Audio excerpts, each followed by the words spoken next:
Innal hamdalillah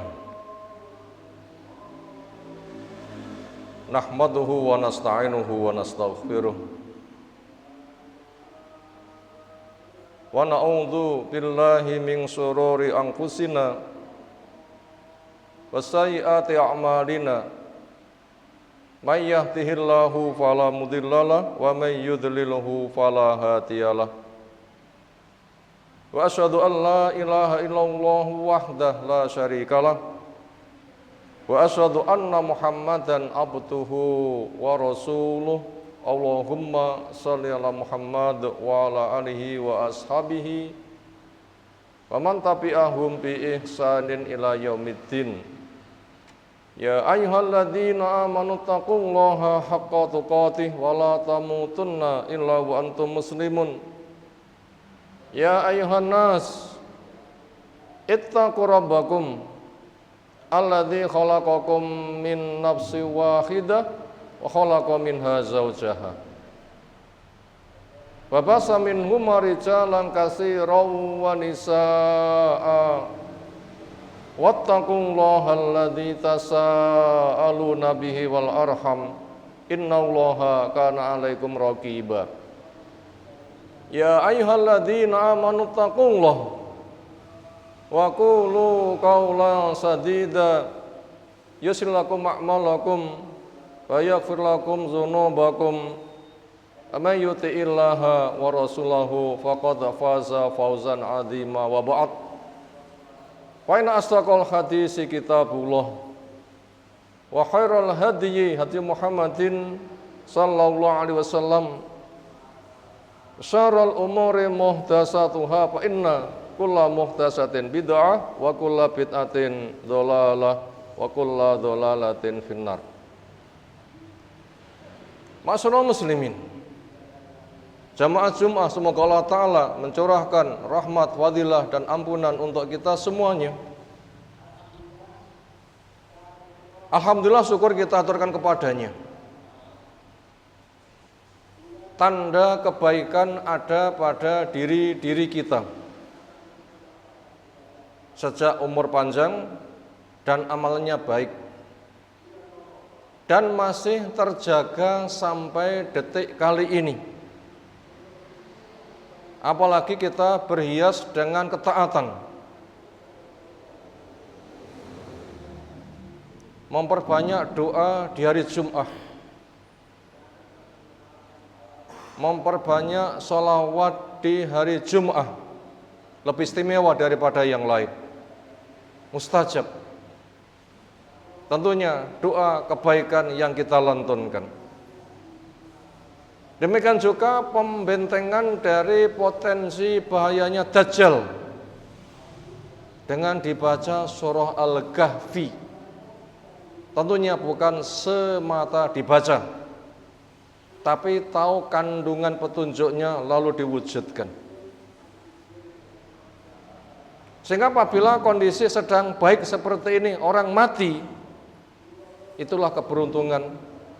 Di antara termasuk tanda orang itu dikatakan husnul khotimah, bahkan syahid, matinya sedang beramal soleh.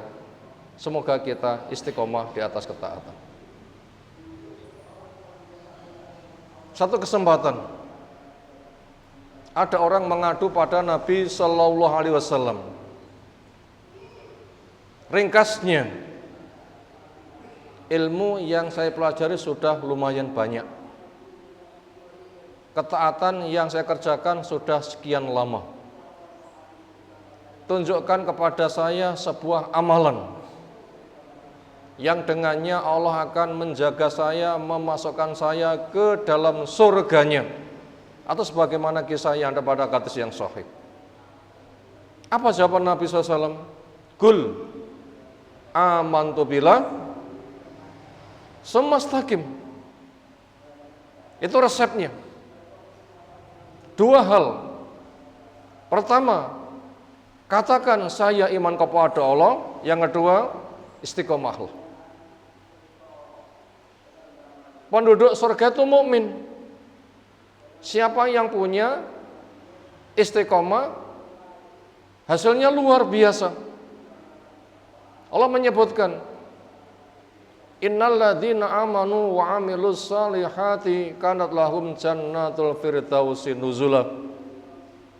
Sesungguhnya orang yang beriman, mereka beramal soleh, surga firdaus sebagai tempat tinggalnya. Semoga kelak kita berkumpul di surga firdaus. Sebagaimana telah kita ketahui, al jaza'u min jinsil amal, balasan sebagaimana amal.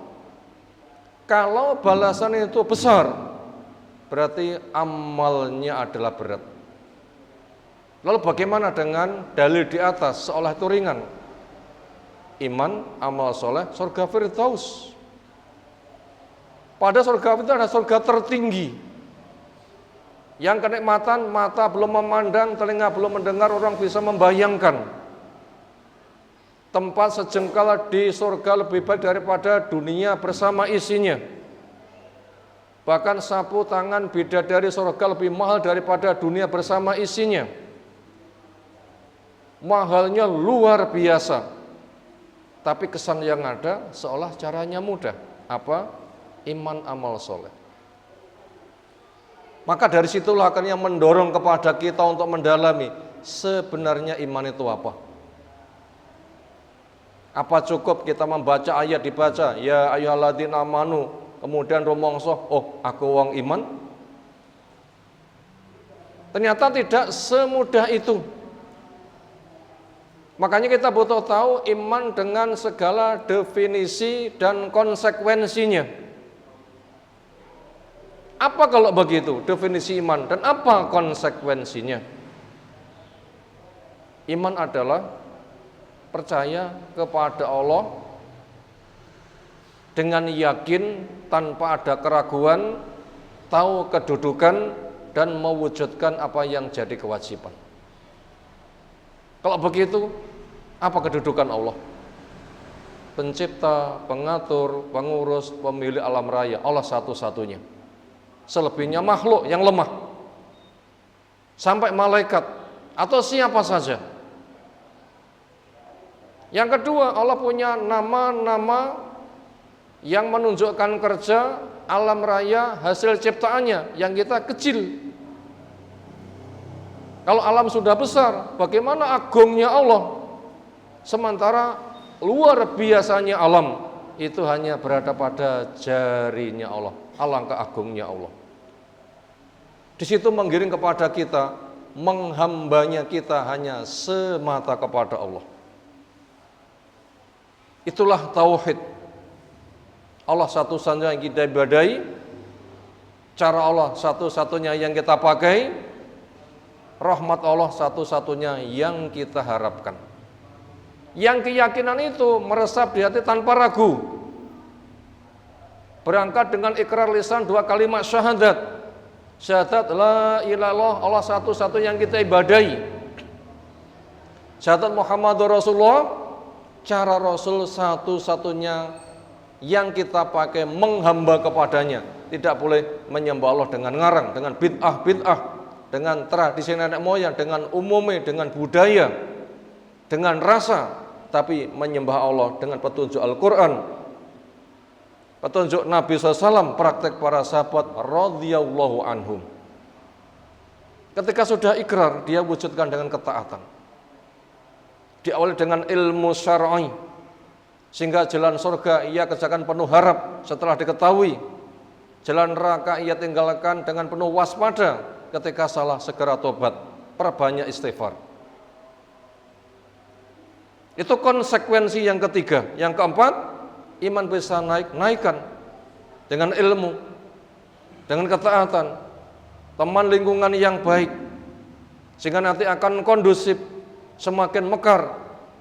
Yang kelima, iman bisa turun, waspada dari dosa, waspada dari kemaksiatan, waspada dari kesyirikan.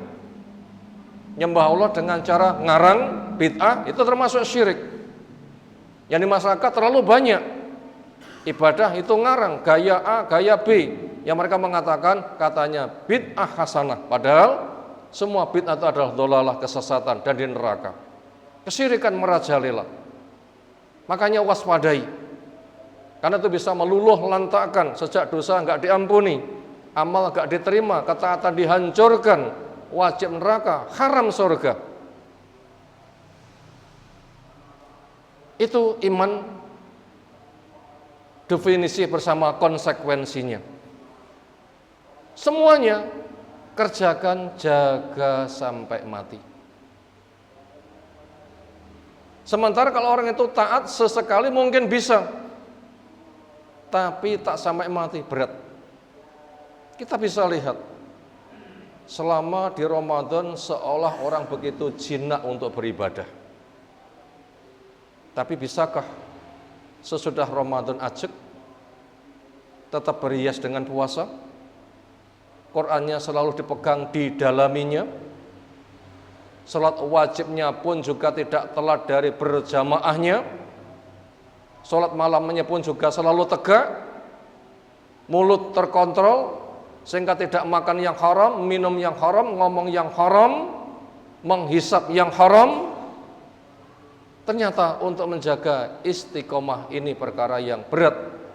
Sementara fungsi siam dengan ketakwaan itu bukan hari raya, tetapi menjaga ketika mati tetap terjaga dengan ketaatan. Maka bentuk konsekuensi dari istiqomah supaya ketika mati tetap tegak di dalam ketaatan. Ramadan 1 bulan, iringkan 6 hari di bulan Syawal, dinilai puasa setahun. Itu cara menjaga istiqomah.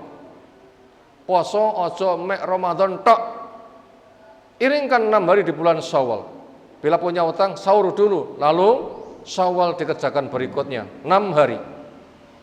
Untuk menuju kepada Ramadan lagi ada 10 bulan.